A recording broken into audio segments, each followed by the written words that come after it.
Institute.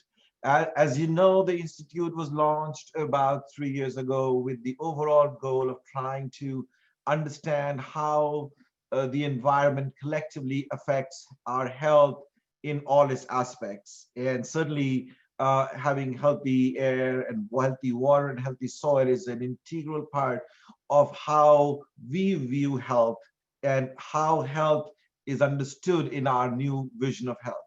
And so with that, we have been actively and proactively involved in working with our community to be able to address the major issues that relate to our environment. And we have been doing that diligently. And unfortunately, for the last year, we've been sort of waylaid by this pandemic, which has sort of upset the plans of almost everyone. But we were not deterred because of this calamity. We had taken this head on and tried to help wherever we could. To be of sort of assistance to our community, we launched the Co-Immunity Project with the area hospitals to be able to offer our expertise and experience in being able to test people and to be able to do what we can to minimize the actual fallout and the horrific cost in life and health and happiness to the people around us. So because at that time there was urgent need, we launched the phase one of the Co-Immunity Project, which was to test all the healthcare workers. We prioritized healthcare worker testing, just we are prioritizing healthcare workers vaccination now. So at that time it was a great need, and that was the first phase of the Co-Immunity Project. And then we launched a second phase of the Co-Immunity Project, which was to do sort of a community-wide assessment of the incidence and the prevalence of the disease. And we've been doing that since last May. And I think we must have screened over 7,000 to 10,000 people by now in various sort of forms about every 2 months, looking out for ways to actually get true estimates of the prevalence of the disease throughout a community by using sort of randomized sampling. And I think that's one of the most unique and distinct ways of assessing the prevalence. And we are perhaps one of not the only city or one of the few cities that has actually been able to provide such good estimates of the prevalence. And we've been very fortunate that we've been supported by our local sort of supporters, including the Owsley Brown Foundation, Family Foundation, which came forth with the first support. It's followed by the Jewish Heritage Fund for Excellence, the James Graham Brown Foundation, James Welch and Marion Welch, Susan Levin, Emily Donovan, Stephanie Adams, Mary Sexton, Michael Widershin, and Tammy Day York, as well as Cedric Fenqua, all been help with us every step of the way, encouraging us, supporting us, so that we could participate in this sort of straight new and necessary initiative. So in addition to actually just measuring the prevalence in people, we've also been measuring the sort of abundance of the virus in wastewater. And that's a new approach that Ted Smith sort of spearheaded. And I'm going to sort of hand it over to him to talk about the work that we've done with the wastewater, and also tell us about what's relevant about a topic today, which has to do with all the current local streams and how we are studying those. So, Dr. Smith. Thank you, Dr. Bhatnagar. This is a truly ambitious and wonderful project that we all started at the beginning of a terrible thing for the public health of the world. But out of this has grown a number of really fantastic new avenues of discovery and partnership. And so, as Dr. Bhatnagar mentioned, our focus on doing regular randomized testing of our community here in Louisville gave us an opportunity to validate a brand new emerging methodology for figuring out how disease can move through a community, and that is sampling the wastewater from the sanitary sewer system of the city. And this wastewater monitoring has proven to be a remarkable help in discovering where points of infection are, where people aren't getting tested. And so everybody is going to use the bathroom. And the good news is when we collect the collective toilet of a community, we have an opportunity to see where infection still is. Now, the interesting and innovative wrinkle from that was this partnership with the Kentucky Waterways Alliance. And that was because we know that older cities in America have sewer systems that occasionally spill over into our recreational waterways. That's a serious concern. And in the middle of a pandemic, it's a very serious concern. And so we took the opportunity to extend the Co-Immunity Project to leave the sewer system of the city of Louisville and look at the interplay with the waterways. And so today that will be the focus, is to look at that intersection. It's one of the only projects I'm aware of in the world that's doing this work, and it is made uniquely possible by building these partnerships. And I can tell you, none of this would have even started if it weren't for the Institute's namesake, Mrs. Christina Lee Brown, and her insistence that we get out there and do something about this pandemic. And I'm really pleased with where it's going. And Christy, I would love for you to just say a few words about your thoughts about this work. Thank you. Thank you, Ted. Thank you, Dr. B. And my thanks to all of you who are joining us today.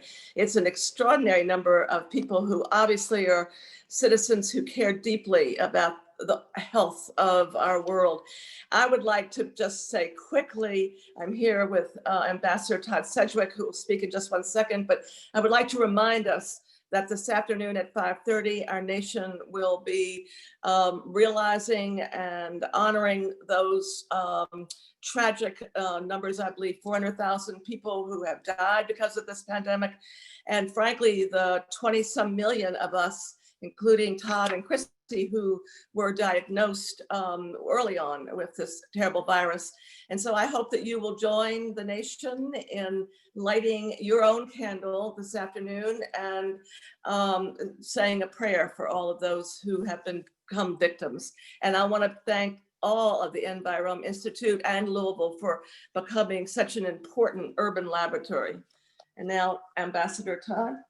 Well, welcome everybody. I think that detecting the virus in wastewater is not the most glamorous sounding project we've all ever heard of, but I can't stress how important it is and how meaningful it is to detect these demographic patterns, which gives policymakers a snapshot of where to go with their policies.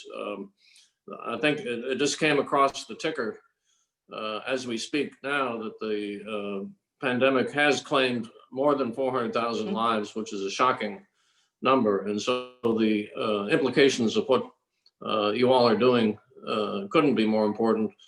And I wanted to have a particular shout out for the Newman Zone Foundation. And the mission of the foundation is to use the power of giving to help transform lives and nourish the common good. I can't think of any project which fulfills that mission better than this one. I just want to thank Newman Zone Foundation, in particular, Dr.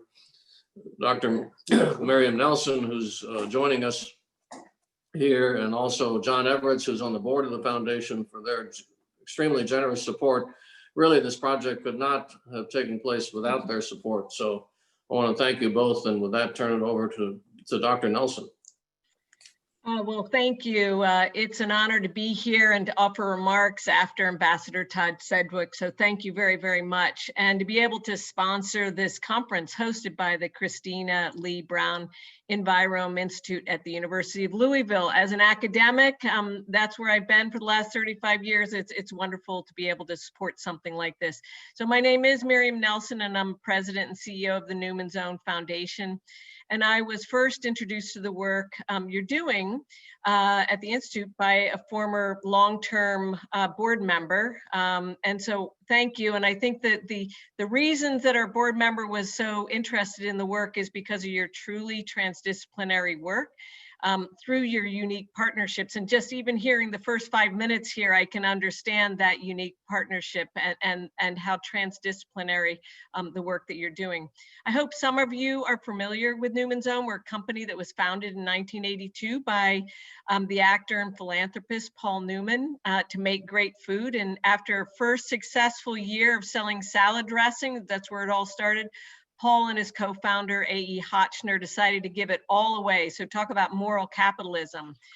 We're nearing the 40th anniversary right now, and we've given over $560 million away to great causes, such as yours.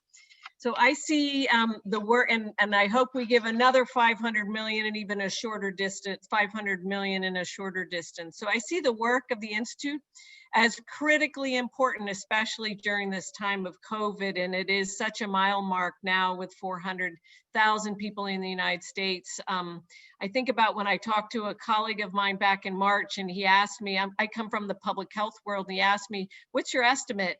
And I said, I think about 500,000 people are probably going to perish in the United States. And now I realize that might be a low estimate, which is just horrendous. So the work you're doing is so critical. Before I close, I'd like to just do a quick shout out to a valued colleague of mine from the University of New Hampshire, Dr. Kevin Gardner. I worked with Kevin on several projects during my time at the Sustainability Institute at UNH, and I'm so pleased to see that he's now at the University of Louisville in the position of Executive Vice President for Research and Innovation. So I'm so thrilled to hear that. So I don't want to keep you from the good work. I just want to say it looks like you have a great program ahead of you today, and thank you for giving Newman's Own Foundation the opportunity to support your good work. And now I want to hand it over to Dr. Rochelle Home, and have a wonderful day. Thank you. Take care. But thank you, Miriam. Your loss about Kevin is our gain. So thank you for the gift. Yeah, I'm so happy. Actually, Kevin and I are checking in later this week, so I'm so happy he's there. So We are happy as well. So much. Yeah, take good care. Bye. To you, Dr. Rochelle Home. Yeah. Thank you, Dr. Nelson. Good afternoon. My name is Rochelle Holm. I'm a sanitation researcher with the University of Louisville Christine Lee Brown Envirom Institute.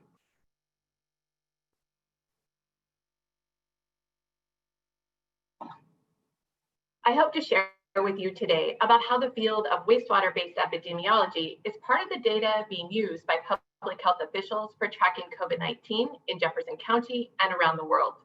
Why this is important is because what we put in our sewer in some areas of Jefferson County is also flowing into our waterways during high rainfall events.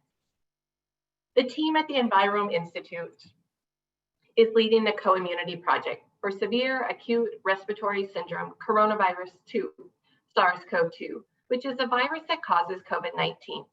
The project has 4 parts: clinical COVID-19 prevalence assessment of individuals, the prevalence assessment of individuals via clinical antibody testing, wastewater monitoring, which is the part I will talk more about today, and the 4th component includes surface water monitoring and the topic of today's webinar. Wastewater and surface water testing is not meant to replace COVID-19 clinical surveillance systems, but is meant to complement them.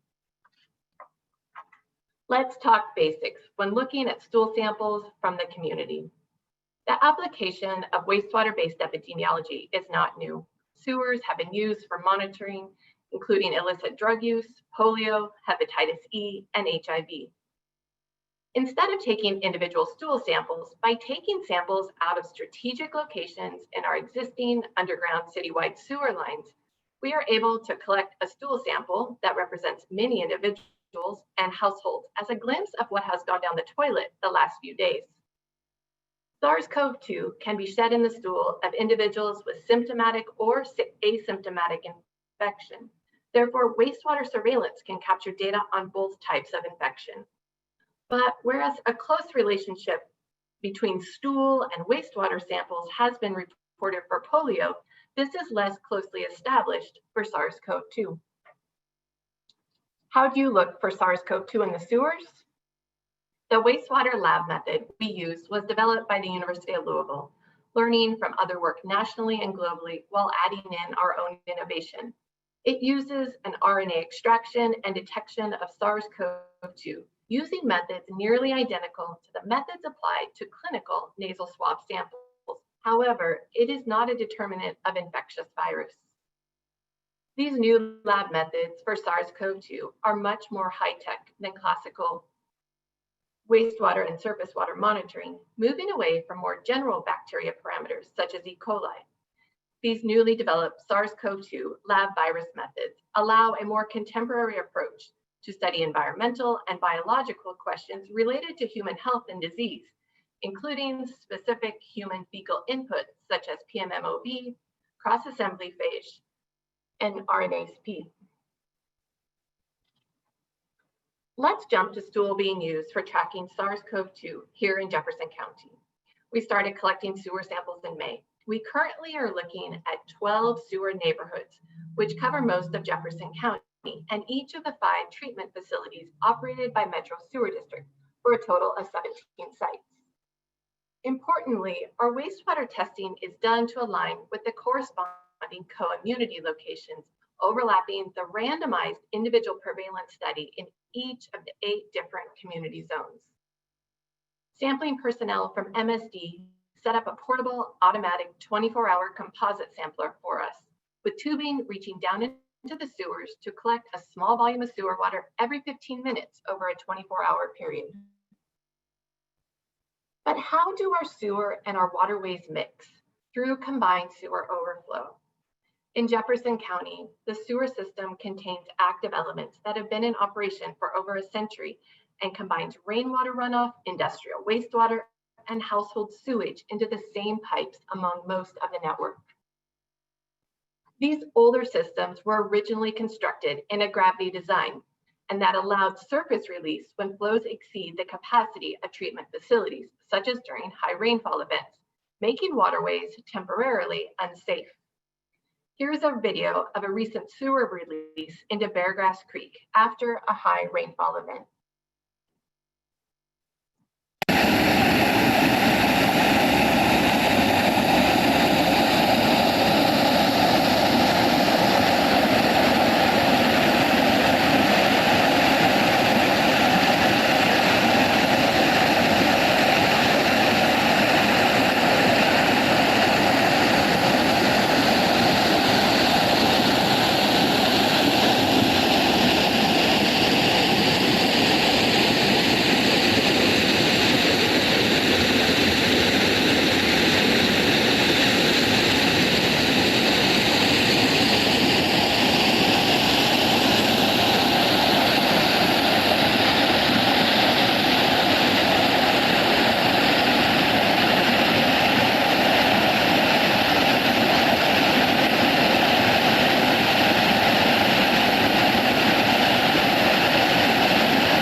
Early findings in the sewers are that every site shows the presence of SARS-CoV-2, regardless of the area of the county.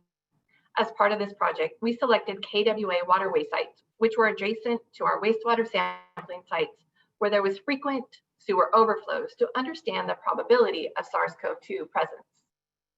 At the Locust Street site, during the KWA study period, we see wastewater results over 1,000 corrected copies per milliliter.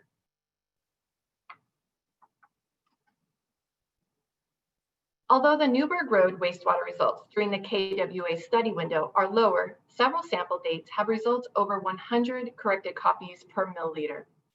We know that due to the combined sewer overflow design of the Jefferson County sewer system, what we put in our sewer is ending up in the waterways during high rainfall events.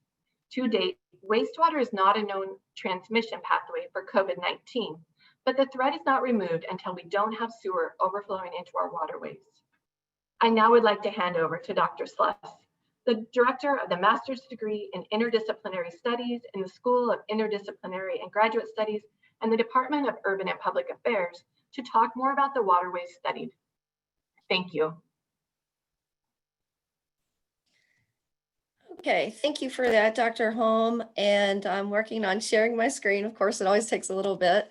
And I'd like to thank you all for joining the webinar today to hear the results of a research project that I conducted with Colin Hunter. She is a master's candidate in the sustainability program at the University of Louisville, and this work is being used for her thesis.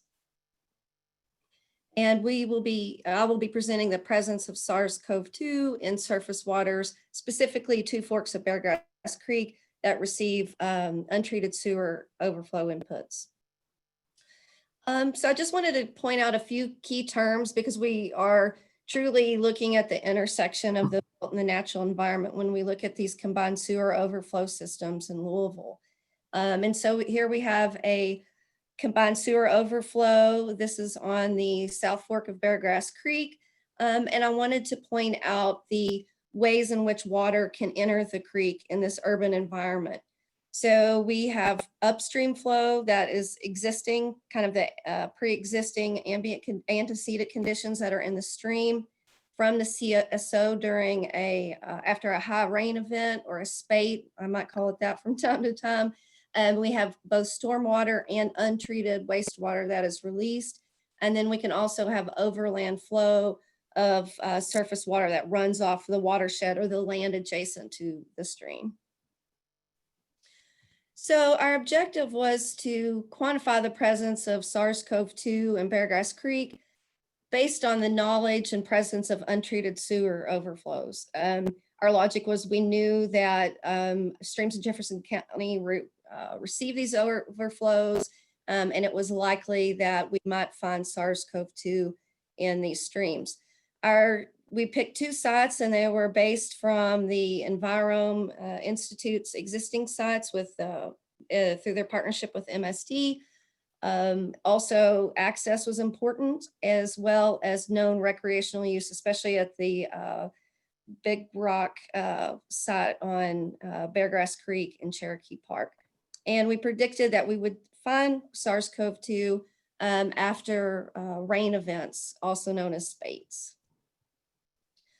So here we have a map of the land use of the Middle Fork watershed.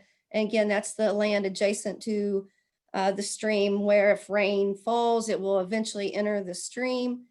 You can see that and just to orient you a little bit, this is I-64 where it intersects with the Watterson Expressway out to the Snyder Expressway. And then here we have this Shelbyville road corridor.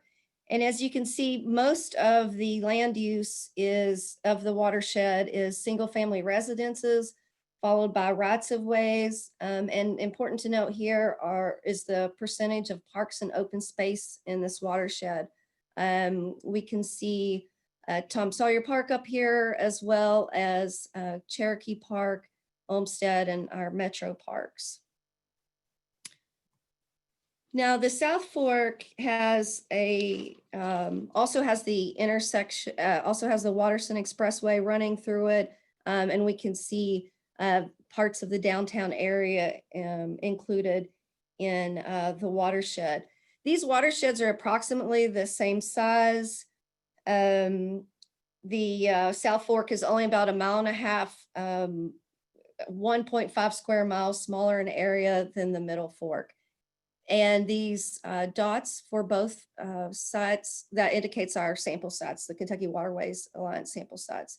And similar to the Middle Fork, you can see the dominant land use is single family residences, followed again by rights of way.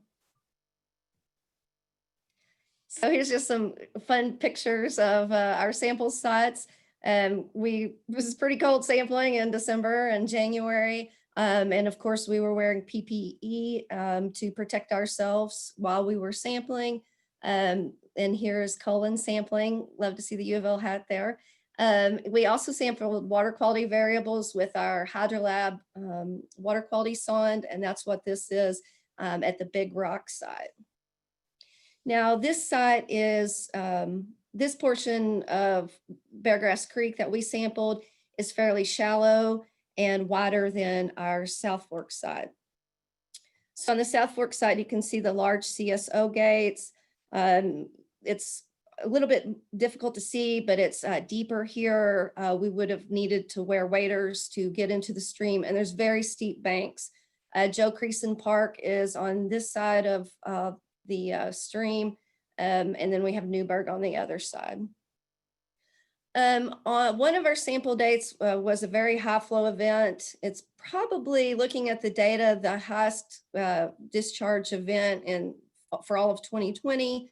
And so this represents the higher flows that we saw on New Year's Eve. That's what we did for New Year's Eve, was sample for COVID. All right, so this is a discharge graph. This comes from the USGS gauges, typically in partnership with MSD. And so we pulled the discharge values from the month of November through January to get an idea of the existing conditions before we sampled. Now, discharge is the volume of water that flows through the stream. It kind of tells us how much water is moving through and how fast. It's measured here in cubic feet per second. And you can see with each one of these peaks that indicates a rain event. And so when we sampled on 11/12, sorry about that, 11/12, 11/24, and 12/31, these did follow rain events, but also there were overflow advisories from MSD on each sample date. Sometimes it was pretty difficult to get out to the stream to sample right after the rain event because when we collected our samples, they had to go to the lab, and the lab isn't open on the weekends. So we had several factors to consider for our sample dates. And so yes, those blue arrows indicate our sample dates. And again, these peak flows are similar to peak flows that we would see in the springtime for these two streams. The South Fork site discharge has a kind of similar shape to the Middle Fork site. One difference is that especially the peak discharge on December 31st was over 100 CFS lower than the Middle Fork site. And that's kind of interesting since those watersheds are about the same size and they should have fairly similar discharge values, but it indicates the difference in the management of these watersheds and how water is entering the stream or not entering the stream, essentially. Okay, this is just a representative of the temperature range that we sampled. So the water was fairly cold during these times that we sampled. The South Fork had a much greater range in temperature than the Middle Fork. One of the variables that we were most interested in from the suite of water quality parameters we measured is turbidity. Turbidity is the amount of suspended material in water. We were interested in this variable in particular because there's a large body of literature demonstrating that viruses adhere to particles and sediments. And so we expected that there would be a relationship between turbidity and the presence of SARS-CoV-2, although it's not necessarily what we found. We did see on the higher discharge dates, higher turbidity, and that's expected because as the water flows faster, it causes more material to be suspended. And on these graphs are the Middle Fork, which is the Big Rock side, Cherokee Park, is the blue column, or is indicated in blue, and the South Fork by Newburgh Road is in orange. We also measured other water quality parameters, but for the sake of time for this presentation, not all are represented here today. Okay, now on this graph, we have our prevalence or concentration of SARS-CoV-2 sampled from the Middle Fork and South Fork on our sample dates. Each time we went out, we took 5 grab samples from each site, put them on ice and sent them to Eurofins. That's a local biotechnology lab. The orange dots represent South Fork, again by Newburgh Road, and the blue dots represent Middle Fork by near Big Rock and Cherokee Park. So you can see that overall the concentrations were fairly low, and some were even undetectable based on the lab method. But we did have this fairly high value from one sample only on the South Fork on November 12th. So taking replicate samples allowed us to capture that one variable, and it's very interesting and quite high compared to the others. We also sampled for the pepper mild mottle virus, PMMOV. This is another virus that's shed through human feces, so it's an indicator of human waste. We pick up this virus essentially, or carry it, we're a vector of it, through the consumption of basically nightshade vegetables like peppers and tomatoes. So it's a fairly recent, I'd say within the last decade or so, indicator for human waste. And we see concentrations or the presence of PMMOV across our sampling dates. Now on December 31st, when we had our higher discharge values and we would expect more sewer, untreated sewer overflow, we had less PMMOV. We do think that might be from the dilution of the surface water running into the stream and diluting the virus, as well as what we saw with SARS-CoV-2. So our highest values were actually in kind of an intermediate discharge day. We were also interested in trying to understand how recreation might influence the presence of SARS-CoV-2. And so I went to 2 sites at near Big Rock in Cherokee Park. The upstream site, I know folks from Louisville are very familiar with this, but it's adjacent to the parking lot at the corner of Park Boundary Road and Seneca Park Road. It's very easy to access the stream there, and therefore there's a lot of folks that use that stream to play in. And the downstream side is at the junction of Beargrass Road and Park Boundary Road, just upstream of the bridge. And at both sites, I mimicked wading by disturbing the sediment for 30 seconds at each site, and a grab sample was collected, and these samples were sent to Verily. Now, SARS-CoV-2 was not detected in either of these samples, but the PMMOV was. I would say that this sediment sample was taken 9 days after a rain event, and so it may have not been detected. SARS-CoV-2 may have not been detected due to the lack of the stability in the virus in the water. There are some studies showing that the stability of the virus can be up to about 8 days. So it may be that it wasn't present because there wasn't a discharge event, overflow event, and the virus genetic material is breaking down. So overall, there's, and this was expected, that there would be a greater concentration of SARS-CoV-2 in wastewater than surface water due to the dilution of the other inputs into the stream. We did detect SARS-CoV-2, particularly in the South Fork on November 12th. It was not detected on the sediment sampling date. And again, I mentioned it was 9 days since the previous rain event. We did find a lower concentration of SARS-CoV-2 on the highest discharge date, again, perhaps due to dilution.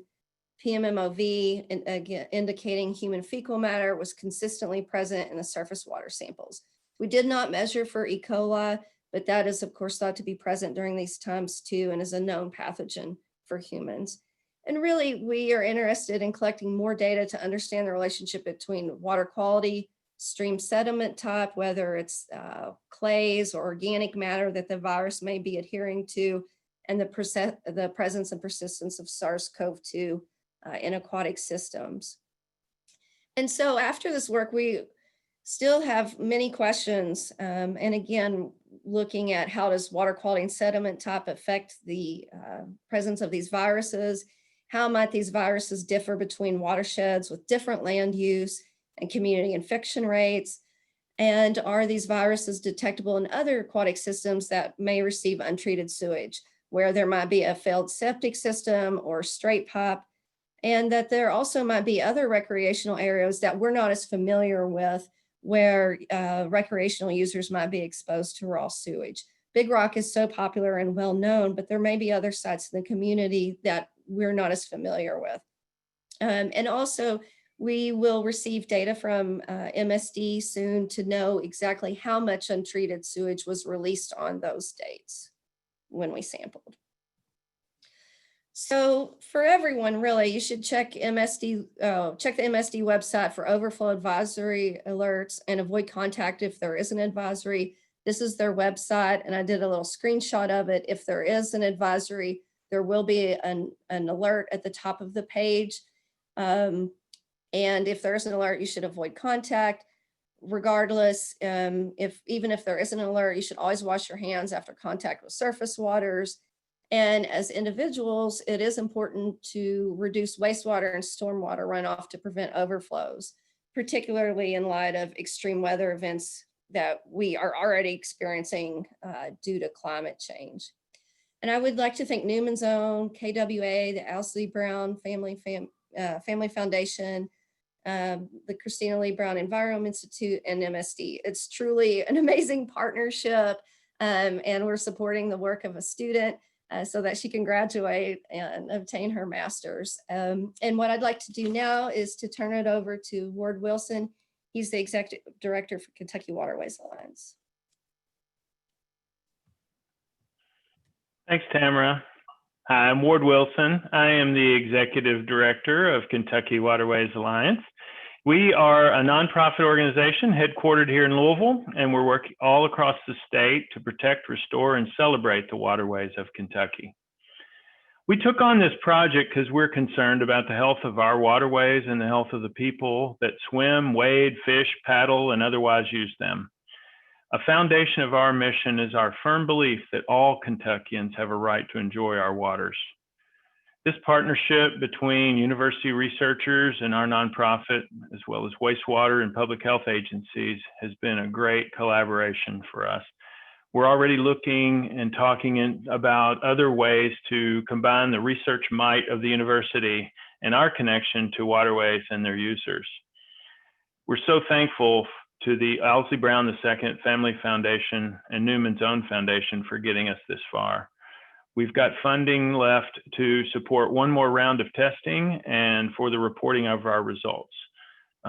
Ms. Cullen Hunter is writing up the results now. She's working for us as an intern, and she's going to use those as her thesis, as Dr. Csos mentioned, for her Master of Science degree. And she's also looking into publishing and sharing this information widely. There aren't many people doing the kind of work we're doing here. Let me just pause a second and share my screen. Sorry, I can't do that smoothly.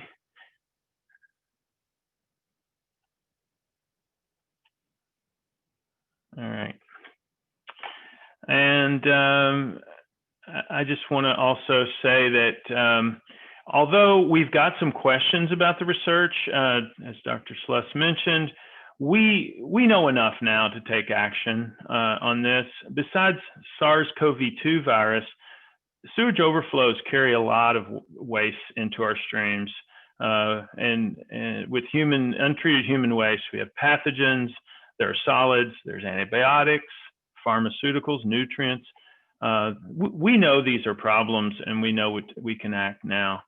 And these are problems that happen all across the state in urban streams that have overflows, of course, but even in rural areas, we have septic systems that leak sewage into streams.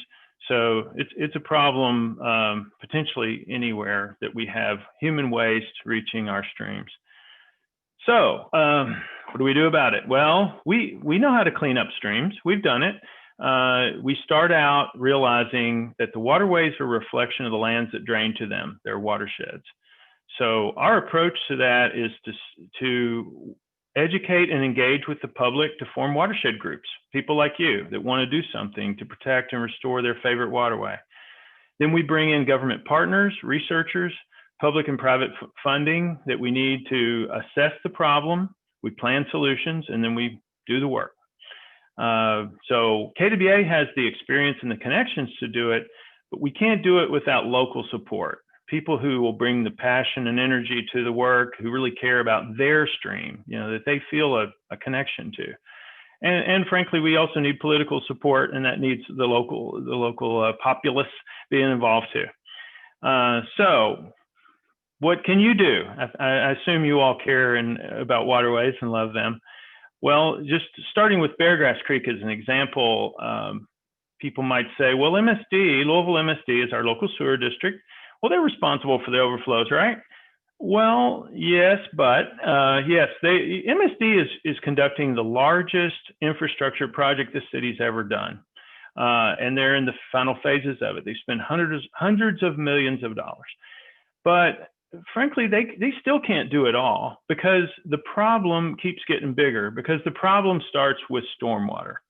And we're all part of causing stormwater runoff. Stormwater used to, when we didn't have as much development, rainwater soaked into the ground and slowly made its way to the streams, cleaning itself through the soil. Now we have roofs and roads everywhere, and the water runs off quickly. And when it runs off directly to the stream, it carries pollutants. But when it runs into our aging sewer systems, it fills them up, and they can only carry so much. And then they overflow, and we have the mild pepper virus, but we also have human poop coming out. So it's a big problem, but it's not hopeless. We're working on it now in Beargrass Creek and in other areas. It's going to take time, but the problem developed over time. And we have seen results, good results, and we can do it. So what can you do? Again, lots of things you can do. You can do little simple things like don't run your washing machine during a rain event. When it's raining, let it rest, let it wait a while. Your washing machine or dishwasher, you do those later, and you won't overload the sewers or add to an overloaded sewer, I guess is a better way to say it. You can get more, you can do more. You could install a rain garden in your yard. So to learn more about what you can do, sorry, I need to go to the next slide. And I believe some of our links are in the chat. You can go to our website for Beargrass Creek, and it's the Neighborhood Creek Project is what we have, and you can select projects you can pledge to do. We'll give you lots of options. You pick which ones you want to do, from mowing less or not running your washing machine in a rain event. And these are practices that apply to any waterway, really. And if you want to get involved in Beargrass Creek Alliance, there's information on that website, or you can send an email to just beargrass@kwalliance.org, and we'll put you on the list. And if you're in another waterway across the state, just send us a message at info@kwalliance.org. And we'll get you hooked up to an existing group, or maybe we'll form a new group. This is what we do. And if you want to help KWA, we'd love to have you as a member. We're a member organization. We have members all across the state, hundreds of them, and we'd love you to join us. And so there's a link there to join KWA. So thank you all for your attention. I really appreciate, and I'm amazed that we have 100 people logging into this. And I want to turn it over now for the question and answers with Dr. Ted Smith. Thank you. Thanks so much, Ward. And again, thank all of our presenters today for the fantastic work. I hope it's evident to everyone that's been attending that this has been a professional passion for all the folks involved, and it's been a really special opportunity to bridge a lot of different parts of our community. Obviously starting at the university, our partnership with MSD and the professionals that have really been educators for us on how our sewer systems work. And then more recently here with a great community-based organization, the Kentucky Waterways Alliance. And I think we're all getting a lot smarter, and we're all sharing a lot more information, and that's the way we're going to win. So let's turn now to questions. And as a reminder, nobody's microphones from the attendees are live. So if you have a question, please post it in the Q&A. And we have a few questions to start off with, and I'm going to go ahead and start divvying them up.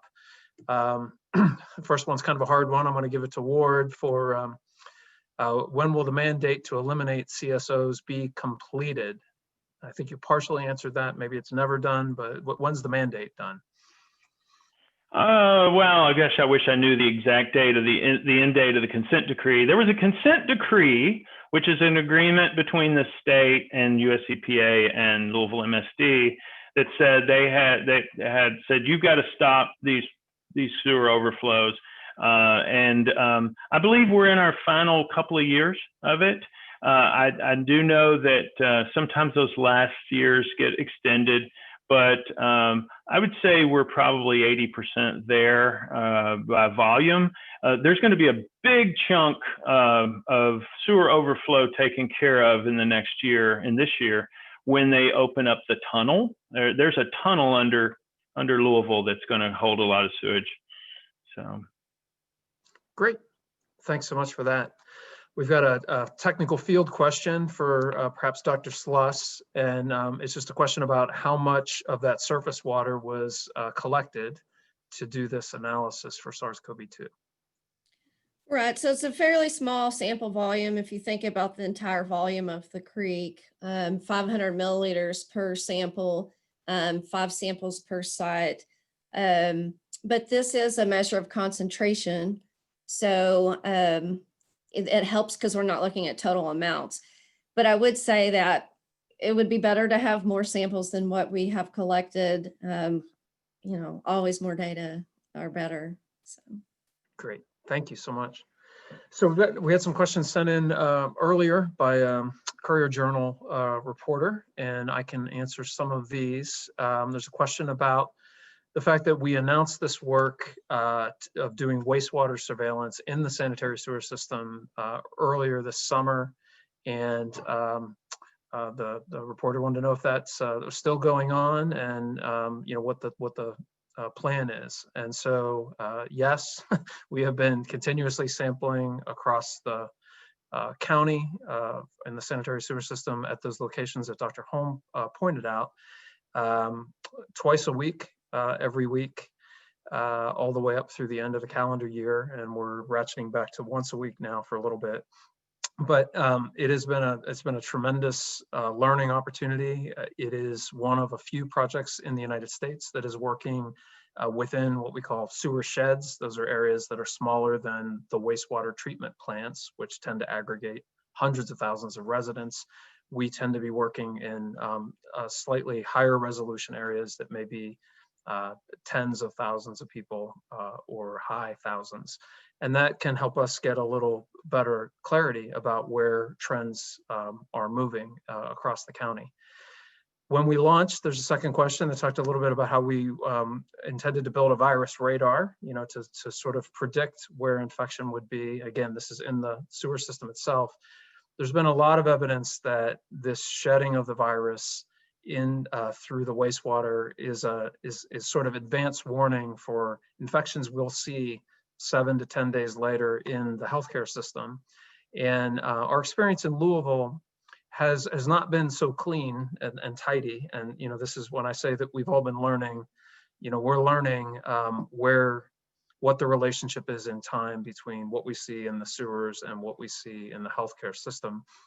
I can tell you that we, as was mentioned earlier, this is a community infection, meaning it's everywhere in the community.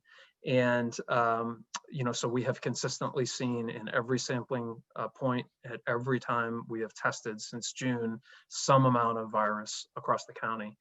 And the timing of when the virus rises and when we see the cases is something we're still working through. It's not a simple lookup radar that we had sort of hoped when we started. And that might be why you haven't heard a whole lot from us, as we've been learning what those real dynamics are. So, you know, now that we're moving into vaccination, you know, there's a whole different perspective on this work, because as we will all hope, there'll be a lot fewer people infected as we head into the spring. And we should be able to see that in the wastewater, and we should ultimately be able to more efficiently figure out where we might need to do more pop-up community vaccinations to catch groups that might not know how to get to a vaccine, or might not have the ability to get to a vaccine. And so we'll be working closely with the city, evolving these methods. So please stay tuned. Last question from that reporter. The CDC has announced a wastewater data sharing site. And the question is, are we using this? It's called the National Wastewater Surveillance site. We are just now getting instructions from the CDC for how to do that. It's not as simple as Dropbox or Google Drive. So we will be adding our data to that. I'd love to also share that Recently, Louisville was selected by the Department of Health and Human Services as part of a national surveillance project. MSD is also sharing wastewater treatment level data in a national database to track the prevalence nationally. So a lot of good learning, a lot of good attention, a lot of good focus. And from today, you know, I can't tell you how important I think it's been that we've been doing this work in the sewers. So Dr. Holm is really a saint in this regard. We were able to then, you know, take what we were seeing in the sewers and take a look at those levels that we would hope not to see outside of the sewers during these rain events. And I think this is an important contribution for all these cities that have these combined sewers, and there are many of them that are as old as Louisville and have this very, very old infrastructure, that this is going to be an important part of health for our communities going forward. And so I encourage anybody, if they have any additional questions, to go ahead and fire away now.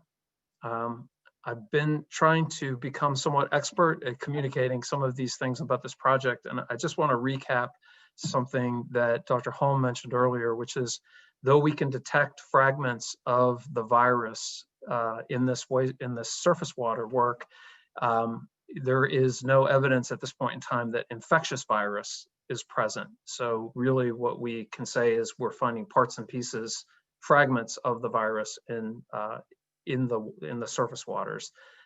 So there's an ongoing research question that the CDC is posing about if and when we would ever see infectious virus in these waterways. But just want to be clear, the virus that we've measured in the waterways are just RNA fragments from the virus. It's not active infectious virus that could get somebody sick. So, but to reiterate what Ward had shared with us, nobody should be comfortable with raw waste being discharged into our waterways, whether there's infectious virus or not.